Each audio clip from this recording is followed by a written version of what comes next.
Halo semuanya, kembali di Pintu Hikmah. Semoga kalian semua selalu dalam keadaan baik ya. Buat kalian yang baru mampir, jangan lupa subscribe dan like kalau kamu suka konten Pintu Hikmah.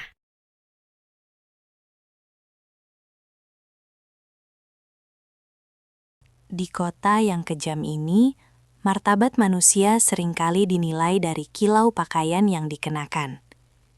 Tono, seorang pengamen jalanan bersuara emas namun bernasib malang, hanya mencari tempat berteduh saat badai menerjang. Namun bagi Livi, sang CEO muda penguasa gedung pencakar langit, kehadiran sampah masyarakat di lobi kantornya adalah sebuah noda yang harus dibersihkan secara harfiah. Hinaan dan air selang pemadam menjadi penyambut dingin yang meremukan harga diri Tono di depan umum. Tapi, roda nasib berputar dengan cepat dan brutal. Ketika gedung megah itu berubah menjadi neraka api, dan harta paling berharga Livi tertinggal di puncak yang tak terjamah, tak ada satupun orang kaya yang berani bergerak. Saat itulah, Tono yang pernah ia ludahi kehormatannya, berdiri menantang maut demi sebuah tantangan gila. Akankah nyawa yang dipertaruhkan mampu membayar lunas sebuah penyesalan? Ataukah hati Livi baru akan terbuka saat semuanya sudah terlambat? Langit Jakarta sore itu seakan turut menangis menumpahkan amarahnya lewat hujan badai yang menderu tanpa ampun menghantam kaca-kaca gedung pencakar langit. Tono, seorang pemuda kurus dengan gitar tua di punggungnya, berlari tertatih-tatih mencari perlindungan di bawah kanopi megah gedung Emerald Tower yang menjulang angkuh. Tubuhnya yang hanya dibalut kaus lusuh sudah basah kuyup, sementara bibirnya membiru menahan dingin yang menusuk hingga ke sumsum tulang. Ia tahu benar bahwa tempat semewah ini bukanlah habitat bagi orang miskin sepertinya, namun insting bertahan hidup memaksanya melangkah masuk sedikit ke area lobi demi menghindari tempias air yang semakin ganas. Lantai marmer yang mengkilap bagaikan cermin seketika ternoda oleh tetesan air keruh yang jatuh dari celana jeans Tono yang sudah robek di bagian lututnya. Ia berusaha menyusutkan tubuhnya di pojok pilar raksasa, memeluk erat gitar kayunya seolah benda itu adalah satu-satunya harta karun yang ia miliki di dunia ini. Satpam gedung yang biasanya siaga sedang sibuk mengatur antrean mobil mewah di luar, memberikan Tono kesempatan bernapas sejenak dari kejamnya cuaca. Namun, ketenangan semu itu hancur berkeping-keping ketika sebuah mobil sedan hitam mengkilap berhenti tepat di depan pintu otomatis lobi utama. Pintu kaca otomatis terbuka lebar, mempersilahkan masuk sosok wanita muda yang melangkah dengan aura kekuasaan yang begitu mendominasi, hingga udara di lobi terasa memadat. Livi, sang CEO pemilik gedung, berjalan tegap dengan sepatu hak tinggi yang mengetuk lantai marmer dengan irama intimidasi yang membuat siapapun menunduk hormat. Wajah cantiknya yang dipoles riasan sempurna tampak dingin tanpa ekspresi, seolah ia adalah patung pualam yang tidak memiliki emosi manusiawi sedikitpun. Ia baru saja hendak melangkah menuju lift pribadi ketika hidung mancungnya mengernyit, mencium aroma apek yang asing di kerajaannya yang biasanya wangi lavender mahal. Mata tajamnya menyapu sekeliling lobi dengan tatapan menyelidik, mencari sumber gangguan yang berani merusak kesempurnaan sore harinya. Tatapannya berhenti mendadak, terkunci pada sosok Tono yang sedang meringkuk ketakutan di balik pilar pualam di sudut ruangan. Livi tidak melihat sesama manusia di sana, melainkan hanya melihat seonggok sampah yang mengotori istana kaca kebanggaannya.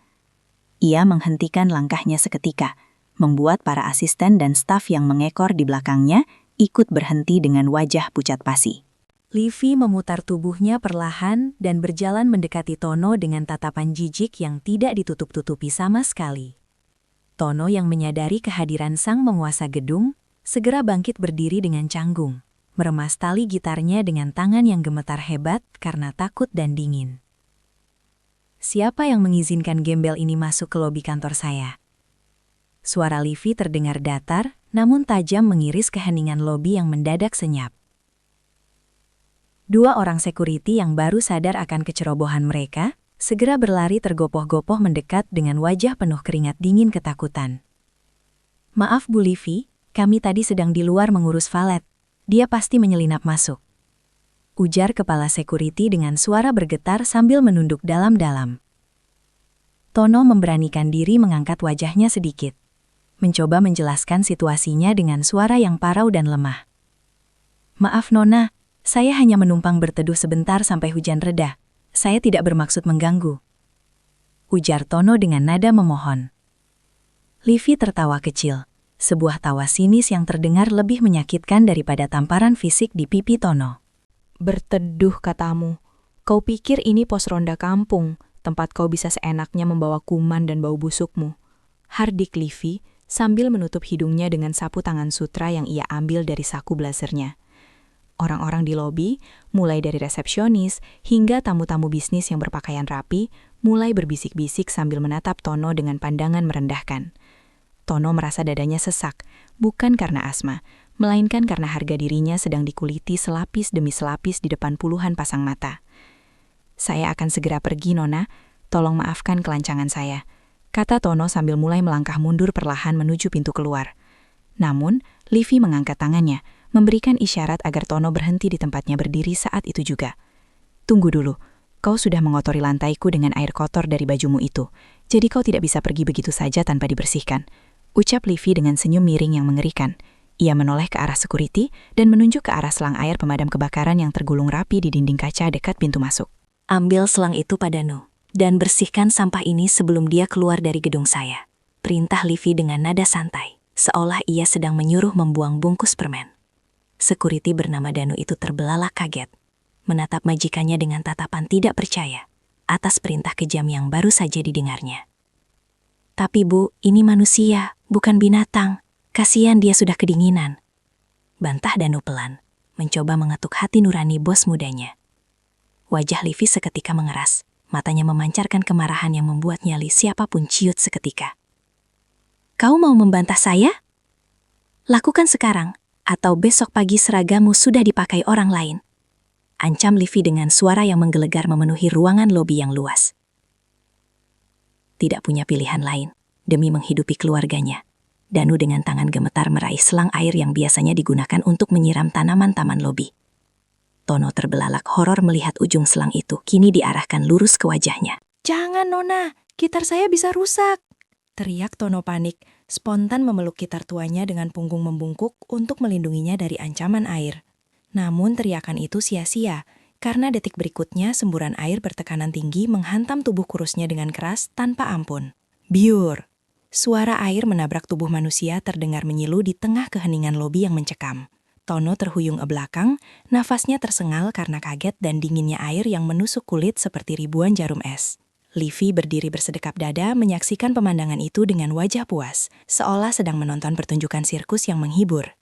Tono tidak melawan, ia hanya diam mematung menerima hukuman itu sambil terus mendekap gitarnya sekuat tenaga agar tidak basah. Air mata Tono yang hangat bercampur dengan air dingin yang membasahi wajahnya, namun ia menolak untuk terisak di depan wanita kejam ini. Setelah 1 menit penyiksaan yang terasa seperti 1 abad, Livi akhirnya memberikan isyarat tangan untuk menghentikan semprotan air itu. Tono berdiri menggigil hebat. Seluruh tubuhnya dari ujung rambut hingga ujung kaki basah kuyup seolah ia baru saja tenggelam di lautan lepas. Genangan air lebar terbentuk di sekeliling kakinya. Namun anehnya, ia tidak terlihat menyedihkan, melainkan terlihat begitu tegar dan bermartabat dalam diamnya. Ia menyeka wajahnya yang basah dengan lengan bajunya yang juga kuyup, lalu menatap lurus ke arah manik mata Livi yang berwarna coklat gelap. Tidak ada amarah yang meledak di mata Tono. Hanya ada tatapan iba yang mendalam, seolah ia kasihan melihat betapa miskinnya hati sang wanita kaya di hadapannya. "Terima kasih atas pelajarannya, Nona. Semoga Tuhan melembutkan hati Anda suatu hari nanti," ucap Tono dengan suara lirih namun terdengar jelas di telinga Livi. Livi tertegun sejenak. Tidak menyangka akan mendapatkan respon sesopan itu dari orang yang baru saja ia injak harga dirinya. Tono membalikkan badannya perlahan, menyeret langkah kakinya yang berat, meninggalkan jejak air yang panjang menuju pintu keluar otomatis. Suara langkah sepatunya yang basah berdecit-decit, memecah kesunyian, menjadi musik pengiring kepergiannya yang tragis namun heroik. Livy mendengus tasal untuk menutupi rasa aneh yang tiba-tiba menyelinap di dada kirinya, lalu berteriak memanggil cleaning service dengan nada tinggi. "Pel lantai ini sampai kering! Jangan sampai ada sisa kuman dari gembel itu yang tertinggal!" Perintahnya keras sambil memalingkan wajah. Di luar sana, Tono kembali disambut oleh badai yang belum reda. Namun dinginnya hujan alam terasa jauh lebih hangat dibandingkan dinginnya hati manusia di dalam gedung pencakar langit itu. Ia berjalan menembus hujan, tidak menyadari bahwa takdir sedang menyusun skenario besar yang akan memaksanya kembali ke tempat terkutuk itu dalam hitungan jam. Apakah pertemuan menyakitkan ini adalah awal dari sebuah karma yang akan membalikan nasib mereka berdua selamanya? Tono melangkah menjauh dari kemegahan Emerald Tower dengan bahu yang merosot, membiarkan air hujan membilas sisa-sisa air keruh yang melekat di pakaiannya. Dinginnya malam mulai menggigit tulang. Namun yang lebih menyakitkan adalah rasa perih di hatinya akibat tatapan merendahkan dari orang-orang di lobi tadi. Ia menemukan sebuah emperan toko tutup yang sedikit terlindung, tempat ia mencoba memeras ujung bajunya yang berat karena air. Di bawah cahaya lampu jalan yang remang-remang, Tono memeriksa gitar tuanya dengan jemari yang masih bergetar hebat karena hipotermia ringan. Beruntung, kayu gitarnya hanya basah di permukaan, namun ia tahu instrumen satu-satunya ini tidak akan sanggup bertahan jika terus-menerus terkena cuaca ekstrim. Ia memeluk gitar itu erat-erat ke dadanya, mencoba menyalurkan sisa kehangatan tubuhnya yang semakin menipis demi menjaga alat pencari nafkahnya. Dunia seolah tidak memberinya ruang sedikit pun untuk sekadar menarik napas dengan tenang tanpa harus diinjak oleh kaki-kaki berkuasa. Haruskah kemiskinan menjadi alasan bagi seseorang untuk kehilangan hak dasarnya sebagai manusia yang layak diperlakukan dengan sopan? Rasa lapar mulai melilit perut Tono, mengingatkannya bahwa ia belum makan sejak pagi, karena uang receh hasil mengamennya tidak cukup untuk membeli nasi bungkus.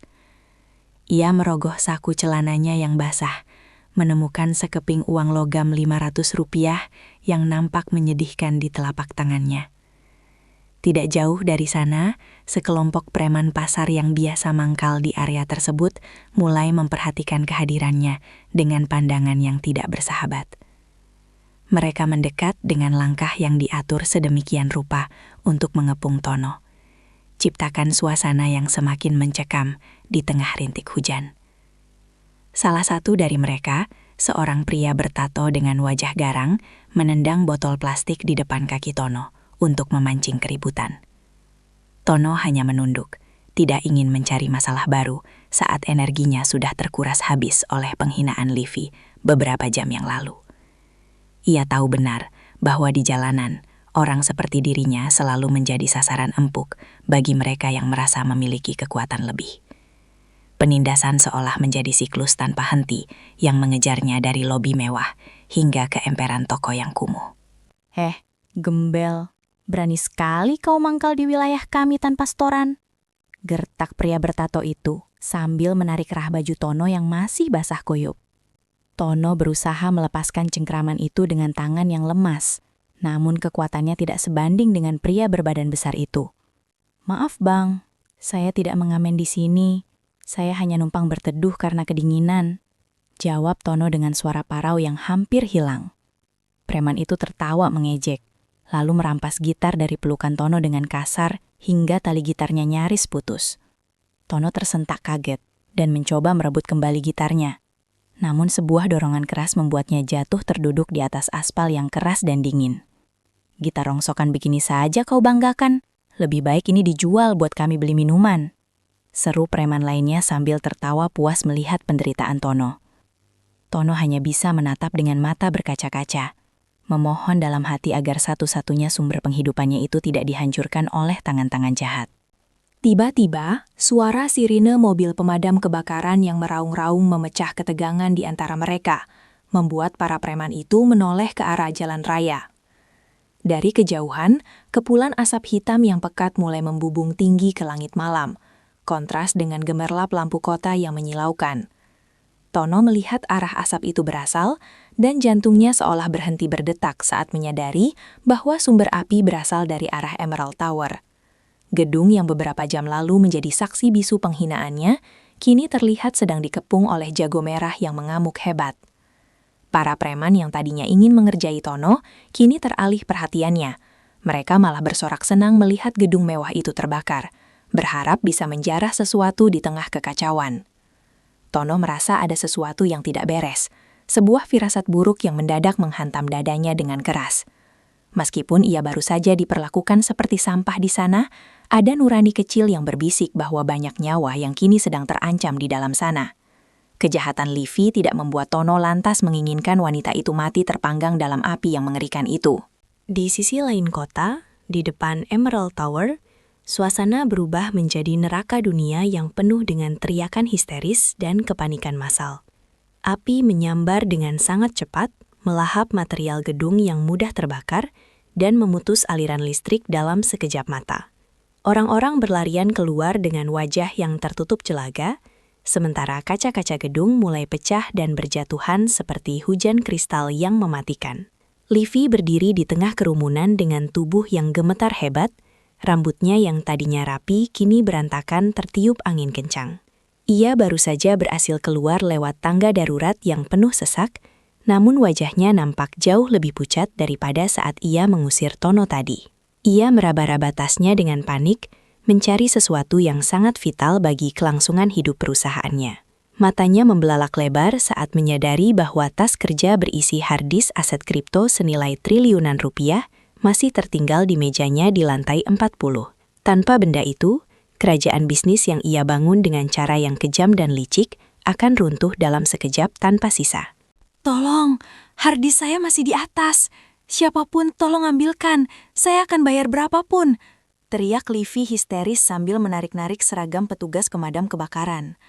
Petugas itu menggelengkan kepala dengan tegas, menunjuk ke arah kobaran api yang sudah menjilat hingga ke lantai tengah gedung. Maaf Bu, api sudah tidak terkendali dan lift mati total. Sangat tidak mungkin bagi siapapun untuk naik ke atas sekarang. Jawab petugas itu sambil terus berusaha menyemprotkan air. Livy jatuh berlutut di atas trotoar, tidak memedulikan baju mahalnya yang kini kotor oleh debu dan air sisa pemadaman. Teman-teman bisnisnya yang tadi menjilatnya di lobi, kini hanya berdiri menonton dari kejauhan. Tidak ada satupun yang berani mendekat untuk menolong. Mereka yang dulu berebut perhatiannya, kini nampak acuh. Bahkan ada yang diam-diam tersenyum melihat kejatuhan sang ratu yang sombong. Livy menyadari bahwa di hadapan maut dan kehancuran, uang triliunannya tidak bisa membeli keberanian satu orang pun untuk membantunya. Tono yang merasa terpanggil oleh nalurinya mulai berjalan mendekati kerumunan di depan gedung yang terbakar itu, menembus barisan orang yang menonton. Ia melihat Livy yang sedang menangis terseduh-seduh di tanah, pemandangan yang sangat kontras dengan sosok angkuh yang ia temui beberapa jam lalu. Hati Tono berdesir melihat penderitaan wanita itu, meski egonya sempat mengingatkan betapa kejamnya Livy saat menyuruhnya disiram air selang. Namun, Tono melihat lebih dari sekadar kehilangan harta. Ia melihat seorang manusia yang benar-benar hancur dan kehilangan pegangan hidup. Ia melangkah lebih dekat, mengabaikan rasa sakit di kakinya yang lecet karena berjalan jauh tanpa alas kaki yang layak. Cahaya api yang memantul di matanya menunjukkan sebuah tekad yang mulai tumbuh di tengah keraguan yang menyelimuti pikirannya. Apakah ia harus diam melihat orang yang menghinanya menderita? Ataukah ia harus menjadi tangan Tuhan yang membantu di tengah kobaran api? Livy yang sedang putus asa mendongak dan matanya bertemu dengan tatapan Tono yang berdiri tidak jauh dari tempatnya berlutut. Untuk sesaat, waktu seolah berhenti berputar di tengah riuhnya suara sirine dan gemeretak kayu yang terbakar hebat. Livy teringat bagaimana ia menyebut pria di depannya ini sebagai sampah dan gembel yang tidak pantas berada di lingkungannya. Kini, sampah yang ia buang itu berdiri dengan tenang di depannya, menatapnya dengan pandangan yang sulit diartikan oleh akal sehatnya yang sedang kacau.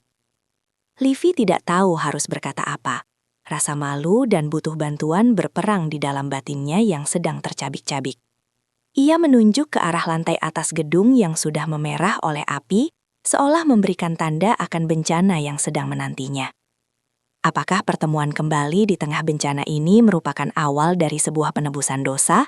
Ataukah hanya awal dari tragedi yang lebih besar lagi?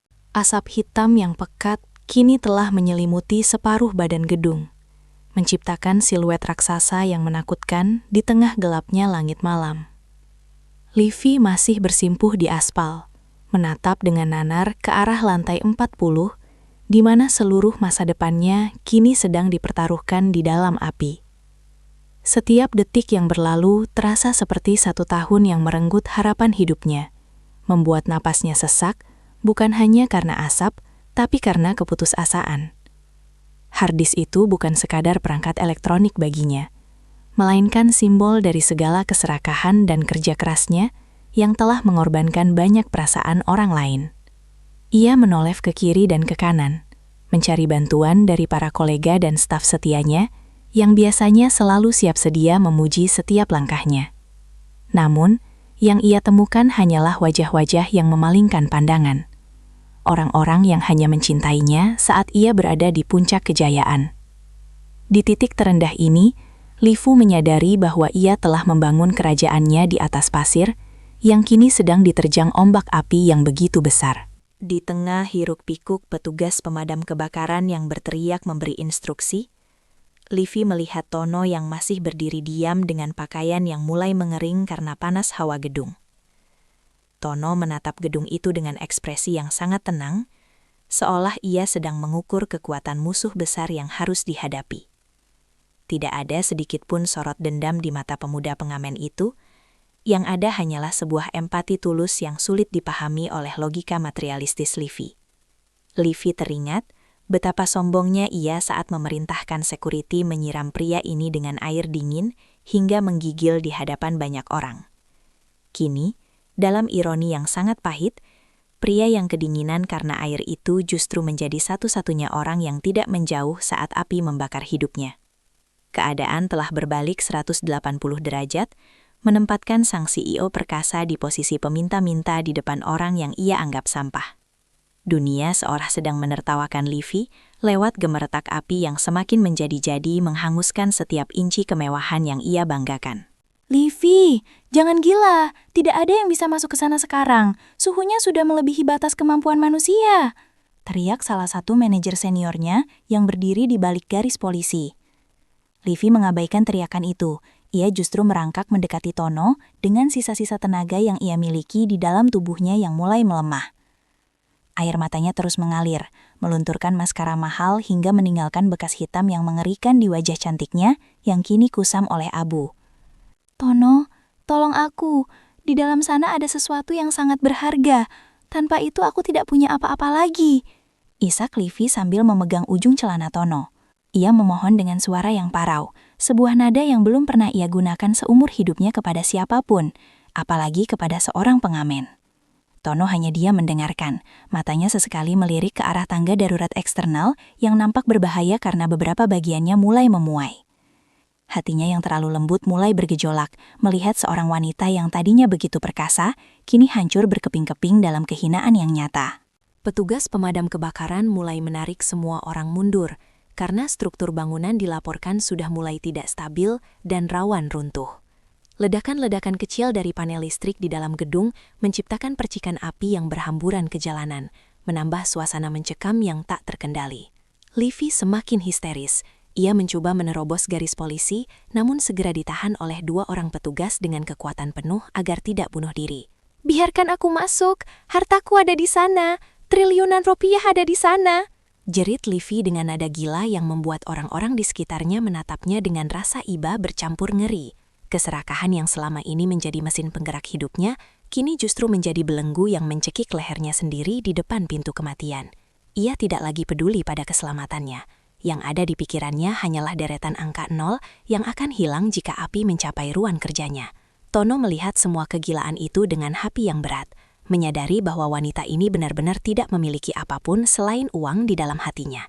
Suasana semakin memanas ketika bagian fasad kaca gedung di lantai atas mulai meledak dan menjatuhkan pecahan tajam ke arah kerumunan penonton. Semua orang berlarian menjauh, mencari tempat perlindungan.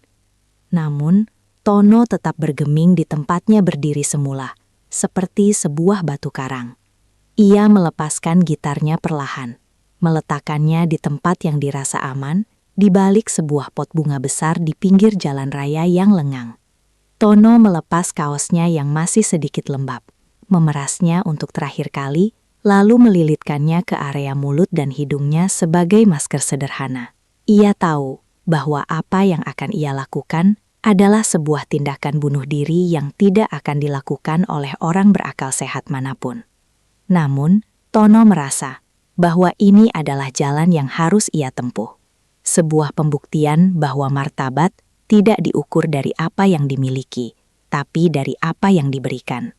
Pandangannya tetap fokus pada jalur pendakian dari pipa besi dan balkon luar yang nampaknya menjadi satu-satunya jalan menuju lantai 40. Livy yang melihat persiapan Tono mendadak terhenti dari tangisnya. Ia menatap pria itu dengan tatapan tidak percaya sekaligus penuh harap. Kau mau naik ke sana? Kau gila, Tono. Kau akan mati terpanggang sebelum sampai di lantai 10, ucap Livy dengan suara gemetar. Tono menoleh sebentar, memberikan tatapan tajam yang membuat Livy terdiam 1000 bahasa. Sebuah tatapan yang memancarkan keberanian yang tak terbeli oleh emas. Anda bilang saya gembel yang tidak berguna, Nona. Jadi biarlah gembel ini mencoba mencari kegunaannya di tengah api itu, jawab Tono dengan nada dingin. Livy merasa dadanya tertusuk oleh kata-katanya sendiri yang kini kembali padanya sebagai pengingat betapa jahatnya ia selama ini. Keheningan sesaat terjadi di antara mereka berdua, sementara di belakang mereka api semakin menjulang tinggi, seolah siap menelan siapa saja yang berani mendekat. Rasa malu yang luar biasa kini menyelimuti batin Livy. Ia merasa sangat kecil di hadapan jiwa besar pria yang baru saja ia siksa. Tekanan lingkungan semakin berat ketika para wartawan mulai berdatangan dan menyorotkan kamera mereka ke arah gedung yang terbakar dan drama yang terjadi di bawahnya. Sorot lampu kamera membuat wajah Livy yang berantakan terpampang jelas di layar kaca seluruh negeri, mempertontonkan keruntuhan sang CEO tangguh. Tono mulai melangkah mendekati struktur besi di sisi gedung, mengabaikan teriakan peringatan dari petugas pemadam kebakaran yang mencoba menghentikannya. Ia mulai memanjat dengan gerakan yang terlatih karena terbiasa hidup keras di jalanan. Kakinya yang tanpa alas mencengkram besi-besi panas dengan kuat. Setiap gerakan yang ia lakukan adalah pertaruhan nyawa, di mana satu kesalahan kecil saja akan membuatnya jatuh ke jalanan aspal yang keras. Orang-orang mulai bersorak dan berteriak. Sebagian memberikan dukungan, dan sebagian lagi menganggap Tono sudah kehilangan akal sehatnya. Di bawah sana, Livy hanya bisa menutup mulutnya dengan tangan. Jantungnya berdegup kencang melihat pria itu mulai menghilang di balik kepulan asap. Sosok Tono yang terlihat semakin mengecil saat ia berhasil mencapai lantai 5. Sementara api di lantai 10 mulai menjilat ke arah jalurnya. Livy berdiri mematung di pinggir jalan. Matanya tidak sedetik pun beralih dari punggung Tono yang mulai tertutup abu dan asap hitam. Di dalam benaknya, ia baru menyadari bahwa ia telah mengirimkan seorang manusia tak berdosa ke dalam neraka demi benda mati yang ia sebut harta. Penyesalan yang baru tumbuh itu mulai terasa lebih menyakitkan daripada rasa takut kehilangan hartanya yang tadinya ia agung-agungkan. Apakah Tono akan sanggup menembus kobaran api yang kian ganas? Ataukah ia hanya akan menjadi korban tambahan dari sebuah keserakahan yang tak berujung? Ticking clock seolah berbunyi di telinga semua orang yang menyaksikan, menandakan bahwa waktu bagi Tono dan harddisk itu hampir habis di dalam gedung yang membara. Panas yang menyengat mulai memanggang udara di sekitar tubuh Tono saat ia mencapai lantai 15, membuat keringatnya menguap bahkan sebelum sempat menetes ke lantai. Di bawah sana, Livy yang melihat perjuangan gila Tono mendadak dirasuki oleh sisa-sisa egonya yang masih berusaha menguasai keadaan di tengah kepanikan yang luar biasa. Ia berteriak histeris ke arah Tono yang sedang berpegangan pada pipa besi panas. Suaranya melengking menembus suara gemuruh api yang melahap beton. Livy seolah kehilangan kewarasannya. Ia merasa harus memastikan bahwa Tono benar-benar akan membawa hartanya kembali atau tidak sama sekali. Di depan para wartawan dan stafnya yang ketakutan, Ia meneriakkan sebuah janji yang terdengar seperti sebuah kutukan bagi siapapun yang mendengarnya. Keadaan yang mendesak membuat mulutnya memuntahkan kata-kata yang mencerminkan betapa busuknya cara pandangnya terhadap sebuah kesetiaan dan pengorbanan. Ia tidak sadar bahwa kata-katanya justru menjadi pisau tajam yang mengiris sisa-sisa martabat yang coba ia pertahankan. Livi maju ke depan, berdiri tepat di bawah jalur panjat Tono sambil menengadah dengan wajah yang penuh dengan ambisi dan ketakutan yang bercampur menjadi satu. "Dasar gembel! Kau mau uang? Ambil harddiskku di atas sana. Kalau kau kembali hidup-hidup membawanya, aku nikahi kau dan kuberikan hartaku. Matilah sana!" teriak Livi dengan seluruh kekuatan paru-parunya.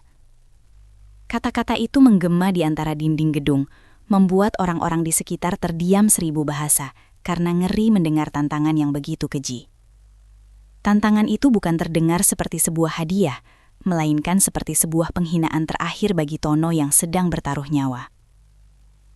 Livi seolah-olah menganggap pernikahan dan hartanya adalah sebuah piala yang bisa ia lemparkan kepada anjing yang mau mengambilkan mainannya di dalam api.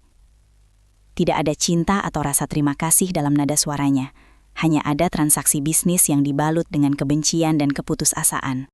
Tono menghentikan gerakannya sejenak di lantai 20. Ia menoleh ke bawah dan menatap Livi dengan tatapan yang sangat dingin dan tenang. Sorot mata itu tidak menunjukkan rasa girang karena akan menjadi kaya, melainkan sebuah kekecewaan mendalam terhadap jiwa manusia di bawah sana yang begitu dangkal. "Saya terima tantangannya," bisik Tono pelan. Namun entah bagaimana, suara itu seolah terdengar jelas melewati deru angin dan api yang bergemuruh di sekelilingnya. Ia tidak membutuhkan hartanya, namun ia ingin membuktikan bahwa martabat seorang pengamen jauh lebih tinggi daripada janji palsu seorang penguasa gedung. Tono melanjutkan pendakiannya dengan kecepatan yang lebih tinggi, mengabaikan rasa perih di telapak tangannya yang mulai melepuh karena memegang besi yang membara. Setiap tarikan nafasnya kini terasa seperti menghirup serpihan kaca karena asap yang semakin tebal dan beracun mulai memasuki paru-parunya. Ia tidak lagi menoleh ke bawah. Fokusnya hanya satu, mencapai lantai 40 dan mengakhiri drama hina ini. Ledakan besar kembali terjadi di lantai 30, melemparkan serpihan kaca dan bongkahan semen yang hampir saja mengenai kepala Tono yang tak terlindungi. Ia bergelantungan hanya dengan satu tangan pada sebuah balkon luar, sementara kaki kanannya mencoba mencari pijakan di tengah dinding yang mulai retak. Orang-orang di bawah menjerit histeris, bahkan beberapa di antara mereka menutup mata karena tidak sanggup melihat pemandangan yang begitu mengerikan. Livi sendiri nampak terpaku, wajahnya pucat pasi, menyaksikan Tono yang nyaris jatuh ke jurang kematian demi memenuhi tantangan gilanya. Rasa sesak di dadanya kini bukan lagi karena takut kehilangan uang, tapi ada sebuah ketakutan aneh yang mulai merayapi hatinya jika pria itu benar-benar mati. Namun, egonya masih terlalu tinggi untuk mengakui bahwa ia telah melakukan kesalahan besar dengan mengirimkan Tono ke sana. Ia terus menggenggam tangannya sendiri dengan erat, berdoa pada Tuhan yang selama ini jarang ia sebut namanya. Asap tebal berwarna kuning kecoklatan kini mulai menyelimuti lantai-lantai atas, menandakan adanya bahan kimia atau plastik yang terbakar hebat di ruang kantor.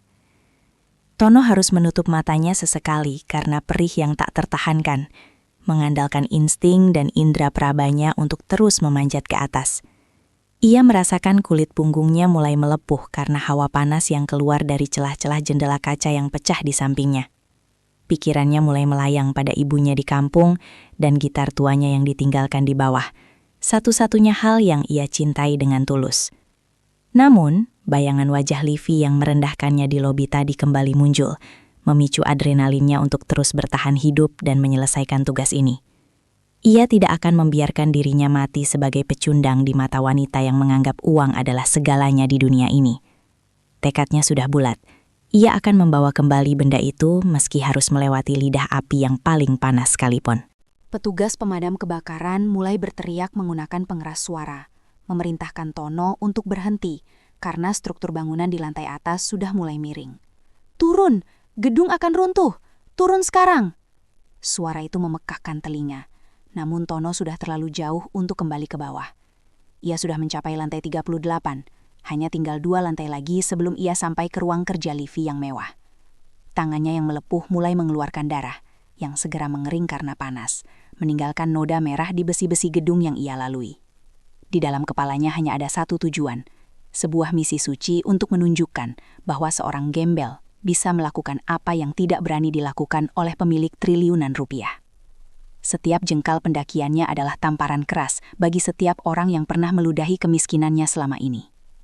Tono adalah simbol dari keberanian yang tersisa di kota yang sudah kehilangan hati nuraninya. Livy yang berdiri di bawah mulai merasakan getaran di aspal tempatnya berdiri. Tanda bahwa gedung kebanggaannya benar-benar sedang berada di ambang keruntuhan. Ia melihat Tono berhasil memecahkan kaca jendela lantai 40 dan melompat masuk ke dalam ruangan yang sudah dipenuhi oleh jilatan api merah membara. Dia masuk. Dia benar-benar masuk ke dalam sana. Gumam Livy dengan suara yang nyaris tak terdengar. Air matanya kini mengalir bukan karena takut miskin, tapi karena rasa ngeri yang mendalam. Ia membayangkan suhu di dalam sana yang mungkin sudah cukup untuk melelehkan logam, apalagi tubuh manusia yang hanya dibalut kulit tipis. Kepanikan massal kembali terjadi di bawah saat beberapa bagian kecil dari atap gedung mulai jatuh berhamburan ke jalan raya. Livy ingin berteriak agar Tono segera keluar, namun tenggorokannya terasa tersumbat oleh debu dan rasa bersalah yang mulai menghimpit batinnya. Ia baru menyadari bahwa nyawa Tono jauh lebih berharga daripada angka-angka digital yang ia sebut sebagai harta.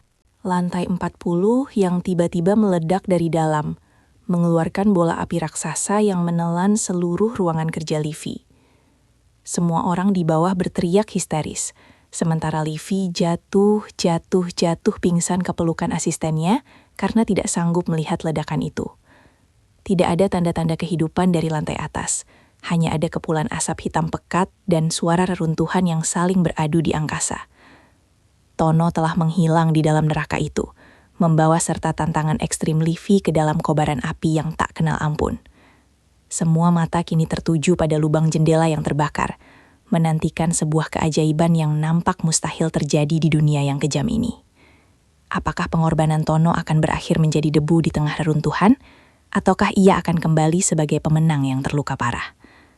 Rasa penasaran dan penyesalan kini menggantung di udara, lebih pekat daripada asap yang menyelimuti sisa-sisa kemegahan Emerald Tower. Gemuruh mengerikan terdengar dari puncak Emerald Tower saat langit-langit lantai 40 mulai runtuh, menciptakan hujan abu dan percikan api yang membumbung tinggi ke angkasa. Di tengah kobaran api yang melahap segala kemewahan, Tono menemukan harddisk perak itu tergeletak di atas meja kerja yang sudah mulai tercilat api. Tanpa membuang waktu, ia melepaskan sisa kaosnya yang sudah terbakar sebagian untuk membungkus perangkat itu, lalu memeluknya erat di balik dadanya yang terlindung lengan. Tepat saat ia berbalik untuk lari, sebuah balok beton besar dari atap runtuh dengan kecepatan tinggi tepat ke arahnya. Tono tidak menghindar. Ia justru meringkuk melindungi harddisk itu dengan seluruh tubuhnya, membiarkan punggungnya yang polos dihantam oleh reruntuhan panas dan material membara. Suara jerit kesakitan yang tertahan tenggelam oleh suara dentuman gedung, namun tekadnya tidak goyah meski kulit punggungnya mulai hangus terpanggang. Dengan sisa tenaga yang nyaris habis, ia merangkak keluar dari jendela yang pecah, bergelantungan pada kabel baja yang tersisa untuk turun ke bawah. Di bawah sana, Livy baru saja tersadar dari pingsannya dan langsung menatap ke arah gedung dengan mata yang merah dan bengkak karena tangis. Ia melihat sebuah bayangan manusia yang bergerak turun perlahan dari balik kepulan asap hitam, tampak seperti malaikat yang sayapnya telah patah terbakar. Kerumunan orang mendadak hening, hanya suara sirine yang sayup-sayup terdengar mengiringi perjuangan hidup dan mati Tono yang turun dengan tangan yang bersimbah darah.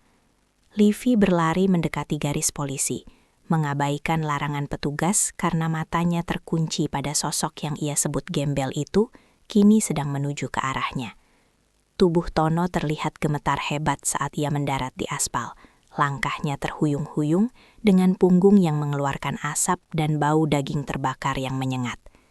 Ia berjalan lurus ke arah Livy, mengabaikan rasa sakit yang mungkin bisa membuat orang biasa mati karena syok dalam hitungan detik. Semua kamera wartawan menyorot wajah Tono yang hitam tertutup jelaga. namun matanya memancarkan cahaya yang jauh lebih terang dari emas manapun. Tono berhenti tepat di depan Livy. Napasnya tersengal dengan bunyi yang menyayat hati bagi siapapun yang mendengarnya.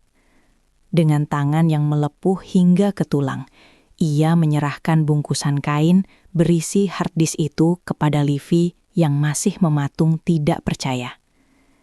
Saat bungkusan itu dibuka, Livy terbelalak melihat hard disk tersebut masih dalam keadaan utuh sempurna, tanpa ada sedikit pun goresan atau tanda terkena panas api. Namun, saat ia melihat ke arah punggung Tono yang berbalik, tangis Livy pecah seketika, melihat pemandangan yang paling mengerikan sekaligus paling mengharukan dalam hidupnya. Punggung Tono telah hangus total, kulitnya mengelupas, menunjukkan pengorbanan yang tak ternilai harganya hanya demi menyelamatkan benda mati milik wanita yang menghinanya. Livy menyadari bahwa Tono telah menjadikan tubuhnya sendiri sebagai perisai hidup agar suhu panas api tidak merusak data berharga di dalam hard disk itu. Sebuah penyesalan yang teramat dalam menghujam jantung Livy, membuatnya merasa sebagai makhluk yang paling menjijikan di muka bumi ini. Ini harta Anda, Nona. Tidak ada satupun data yang rusak di dalamnya, ucap Tono dengan suara yang sangat lirih dan bergetar menahan perih yang tak terbayangkan. Livy menjatuhkan hard disk triliunan rupiah itu ke aspal begitu saja.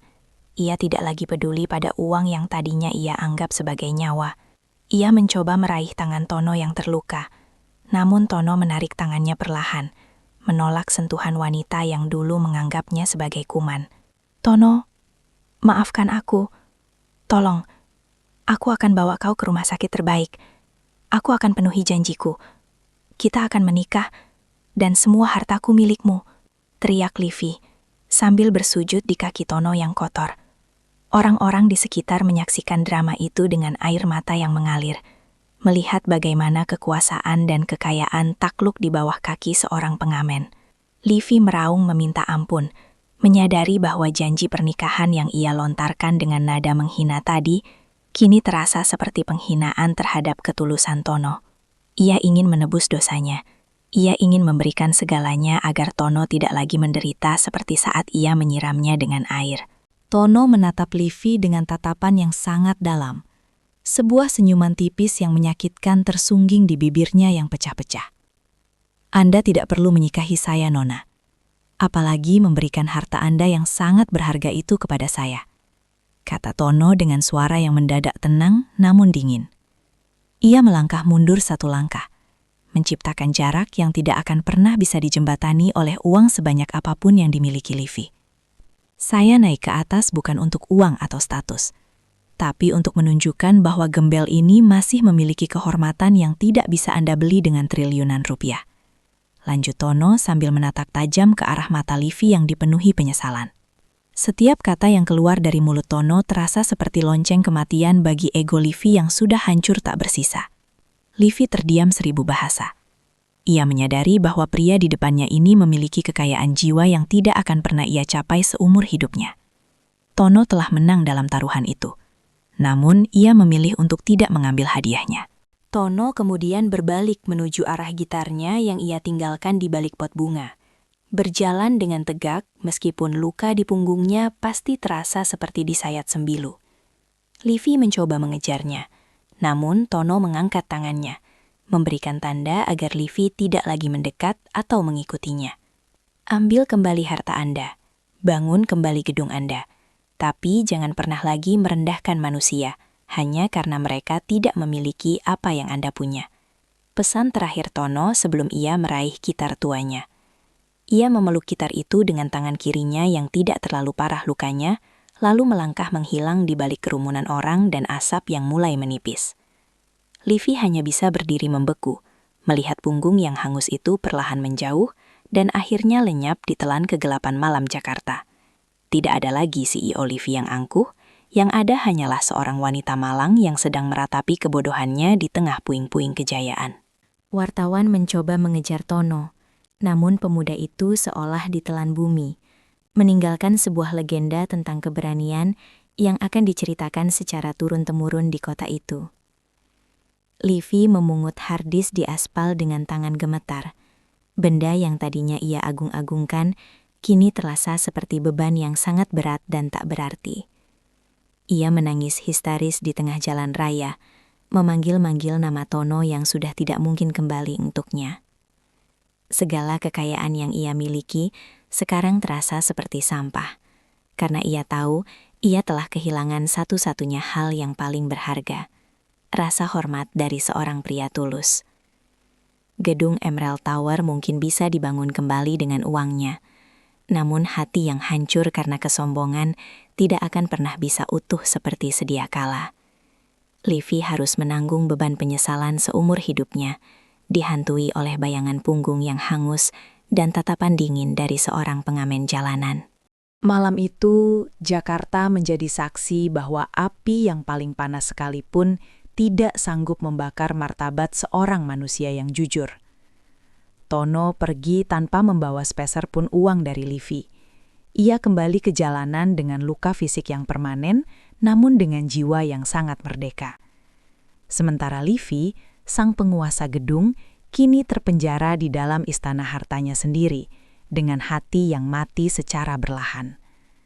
Penonton yang menyaksikan berita itu di televisi hanya bisa terdiam, merenungkan kembali arti dari sebuah kehormatan dan pengorbanan yang sesungguhnya.